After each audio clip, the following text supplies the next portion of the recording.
Hi everyone, my name is Lynsey from craftbytheocean.net. I recently posted some cards over social media and these were the ones that I posted. This one's slightly different because that one was given away to a friend straight away. And this is the one that everyone messaged me privately saying, have you got a tutorial? Can you show me how to do it? So as you may know or do not know, I'm not very good at doing these video tutorials. I'm brand new to it. I've done a couple, so I may get a little bit tongue-tied throughout the filming, but we'll give it a go because I've no idea how to edit. So what you see is what you get. The cards are used using a sponging technique and a stamp set called the Gang's Ol' Meer by Stamin Up, which is on sale at the moment. If you spend $90, you can get that for free. So I'm going to show you how to do the night sky one. So the first thing we're using is a piece of very vanilla cardstock. I have punched out some moons using a post-it and I've got that ready to go. I have pre-stamped on a post-it the meerkats and I fussy cut out the little one on the end because that's the one that we're going to leave blank today and colour in using a colour, not in the black. As you can see, it's got ink on it from the one I did before, along with my hands. So we just want to make sure we don't get fingerprints wherever we're touching. So I'm using Memento Tuxedo Black to start off with because I'm going to be using alcohol markers to colour it in. And I'm just stamping my meerkat straight down. Then we're going to put our moon where I want it to be. Now you can measure. I do tend to do everything free eyeballing it. And my little meerkat, I'm going to cover him up so we don't get ink all over that. It's a good idea to use a new one every couple of times if you're doing multiples of these cards, but to be honest, for the video, we're just going straight ahead. I'm using Night of Navy and a sponge for the first colour. I'm going to start off in the corner and bring it round using a sponge technique. I've done this in another video using a different style of stamps.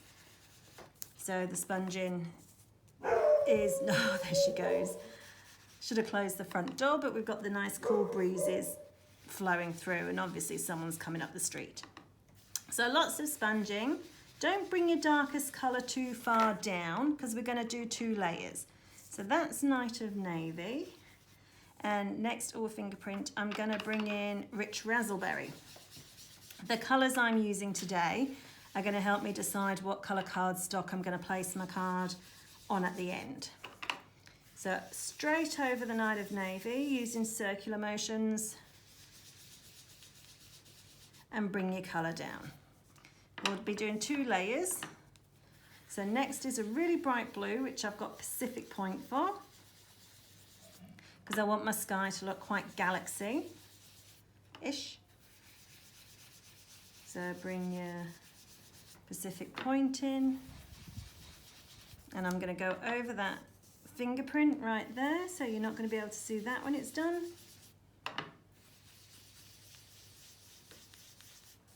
Now at the bottom, that's where our hill's going to go. So we are going to pop a little bit of colour coming out from the base of the moon. Our final colour is Blushing Bride. Nice little pinky, which looks a little bit grey from where I'm looking at now, but my sponge is quite dirty. So with going over the other colours, so in hindsight, I'd use a clean sponge. Okay, my second layer I'm bringing in, which adds it a whole different dimension to it, I suppose. It's nice and dark, and you want to sponge and blend as well as what you can. You can use different techniques to sponge. You could use the finger daubers or you can use the rollers, but I do like getting my hands quite dirty with them, and I like the effect of this one, using it with these little slices of melon, as the kids think they are. So lots and lots of blending. Bring your colour in nice and bold. You can go a lot lighter if you wish, but I do use quite a lot of colour in my cards. So bringing that up, as you can see, quite a lot of colour. So that's all right, we can blend that out And we're going to be spraying it with water afterwards, so if we get any sponge marks, doesn't matter, it's just going to add to the texture of it. Bring that nice bright blue in.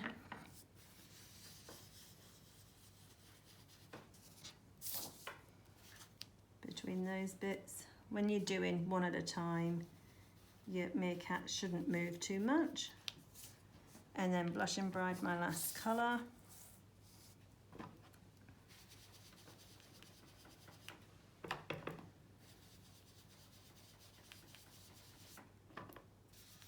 Bringing it all together.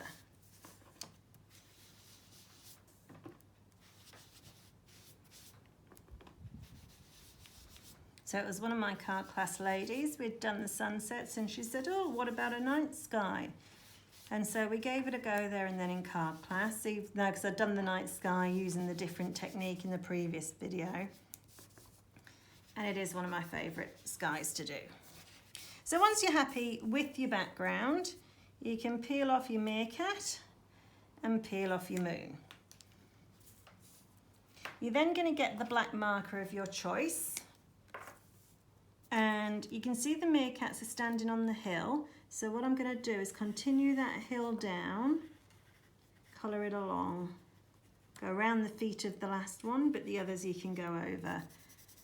And then you're going to colour your base in.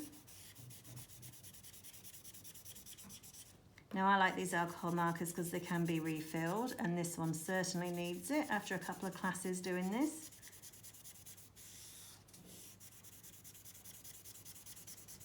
But any alcohol-based marker will do. The Stampin' Up blends, they're perfect.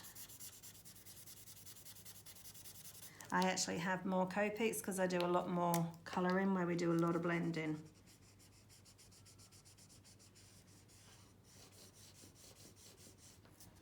Now I'm going to colour these meerkats in because these ones are the ones that are going to be on my shadows.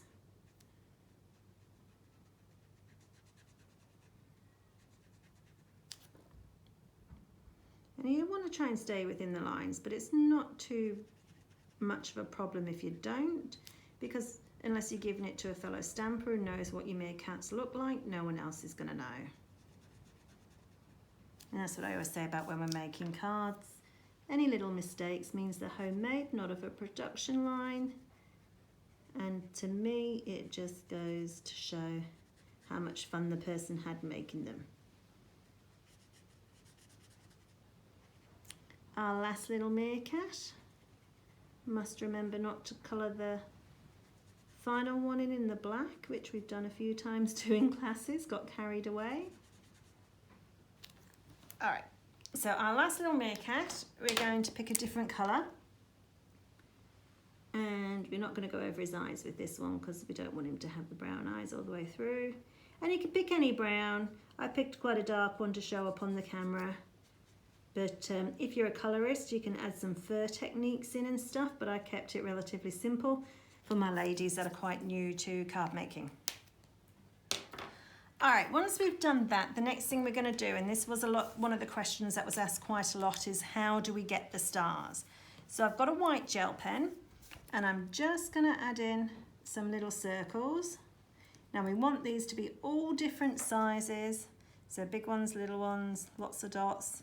You can cluster them together and they'll look quite galaxy-ish. It's best to try and work randomly and not add any patterns to it. You'll get a better effect in the long run. Takes just a couple of seconds to do this. If you find you are clustering them all together or drawing them in lines, then just speed up your work a little bit. Try not to think about where they're going to go. If you were going to stamp words on your card, now's the time to do it, just prior to doing your dots, your stars, should I say. So lots and lots and lots, different stars in different placements. And obviously the darker your sky, the more you're going to see the stars.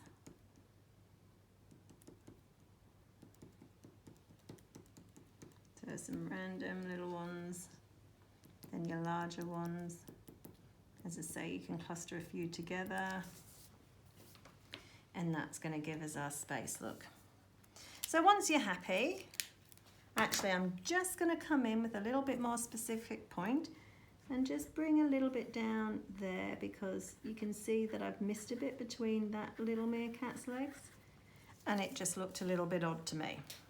The next thing you're going to do is, I have actually got an old spray bottle just filled with water. Because our ink's water-based, and you can see where I've already had a little spillage, it's going to add texture and a special effect to it, which looks really cool. So you're going to spray it from a distance with water and just leave that for a few seconds to dry. Because I've used alcohol marker, it's not going to affect the meerkats at all. It's just going to add this sprinkled effect to the sky, which gives it a really good space look. The next thing we're going to do is give it a spray using a different spray bottle, using our Glimmer Mist. And I've mixed a couple of drops with that, with isocol alcohol, into a spray bottle. But I didn't have a spare Stampin' Up one, so I've used another one, and it's a little bit tricky. Sometimes it comes out in a jet rather than a spray. So this is mixed up with the alcohol, and you're going to give it a really good shake before you do. This one has to be held upright, so I hope you can see. And up there you can see it's coming out like the jet. So I'm wondering if I can just give that a quick clean. I would pause and edit and stuff like that, but I've no idea how to, so you have to put up with my bumbling as well. Oh, it's not working too good, but you see the effect we're aiming for. And I'll just keep going with it, because we want the glimmer and the shimmer to come across the card when it's finished. I'll show you the one I made earlier, and you can see, hopefully see all the glimmer involved in that one, and that's how it's supposed to look. If you get yourself a decent spray bottle, which the Stampin' Up ones are. The final step before we stick it all down is just a couple of diamantes. If you want to add a little bit of extra sparkle, and anyone who knows me tends to know that I do things in threes, and I do like lots of glimmer and spray, but I think uneven always looks a little bit better. Pop it over. Now I'm using Tombow glue, and the reason why I like my Tombow is, if you're anything like me and you use all the tapes and then you pop your card down and it's in the wrong place, then you have to huff and puff to release the tape, etc. So I'm placing my card on Rich Razzleberry, which is actually just a little bit big. So I'm going to trim that down, but I'm not going to do it for the video because you don't need to see that. Then I'm going to place it on top of my Night of Navy, and that's going to be my finished card. So I'm doing the opposite one to the one I did earlier, the opposite colours. I put that one straight on Night of Navy, and then on the Rich Razzleberry. So you can do whichever colours you want. This one's on the Poppy Parade and on the Melon Mambo, and I really like that one. I think it's really bright and vivid. So I hope you've enjoyed today's tutorial. Apologies again if I start waffling on and lose you all at some stage, and sorry about the Glimmer Mist. That's what happens when you're using a cheap product. And I should be on to ordering some more of those spray bottles soon. So head over to craftbytheocean.net to see a full list of all the products we've used, and thank you for your time today, and have a good day.